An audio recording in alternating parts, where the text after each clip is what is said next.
Yo everyone, it's Mawz here. I'm just giving you a couple hints for if you go for the Platinum Trophy on Sony's free-to-play MOBA, Kill Strain.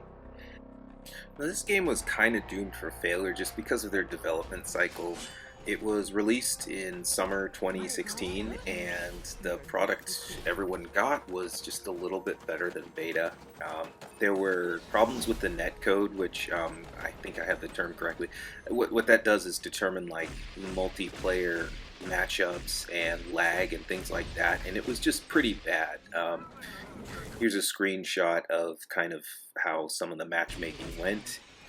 Um, Not only that, but people would lag out of games, and your stats weren't recorded correctly. In, I believe it was September, the game got its first major facelift with a little more exposition, and there were some more animations added to just make it a much better package. So in this round, I'm a yellow player, and it looks like the blue team has made it to the art collector first, and that's because, as you can see here, the red mutants are harassing us. So if that happens, I would suggest you do the following, and you kind of watch me head to the bottom here. There are some mutant towers here that you can kill with those art collectors by pressing triangle, and it usually takes 2 to 3 of those, or 2 and some final shots to kill, and that'll make sure that you're gaining levels instead of just clashing in the middle and dying and respawning and just burning a whole bunch of time. So I would really suggest that if your team does not make it to the art collector in the center of the map, that you creep. However, this round, when I was on the blue team, I was lucky enough to be spawned with some competent players who were also aggressive.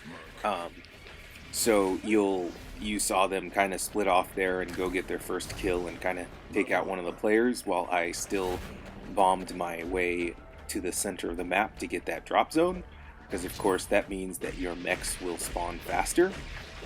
And the character I'm playing now is my favorite. It's Elena.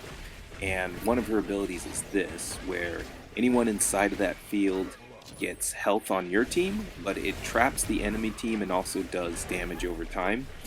And the second ability she has is a hook that'll pull them back and stun them for a second, which you also saw her use. And this, actually, right here, we're still at the beginning of the game, and this is one of my pet peeves that players on my team do. You see how they're attacking that tower? I really don't believe in doing that, because that's one barrier for the enemy team to prevent them from getting into your drop zone. So I would strongly suggest you don't do that and let the yellow team deal with that tower and not make it easier for them by killing it. Also, you just saw me use the mech defensively. I was about to die and I just used my mech. That's because I just finished the trophy. Otherwise, I would normally save my mech for clashes like this, where mutant comes up and wants to start shit. I would suggest that if you're Elena, you trap him in your field, or even take a couple shots at him first as a human, trap him in the field, and then turn into your mech, and that'll most likely get you 1 out of the 50 needed kills. So to summarize, if you are the first to capture the drop zone, then leave the enemy side's tower alive, so it's one more thing they have to fight. If you don't collect it first, then go creeping and destroy some of those towers just to the south of your base. And finally, if you are trying to kill these mutants with your mech, then make sure to damage them first as a human, and then trap or stun them, turn into your mech, and hopefully you'll get the final blows to kill the 50 mutants to get the Exterminator trophy. Good luck! Wrapping it up, I think the community should give this game a second chance and get Kill Strain. It's still free to play. It's got those 2 updates that were a good facelift, and it's a pretty enjoyable experience with one trophy that happens to take a long time, but other than that, enjoy.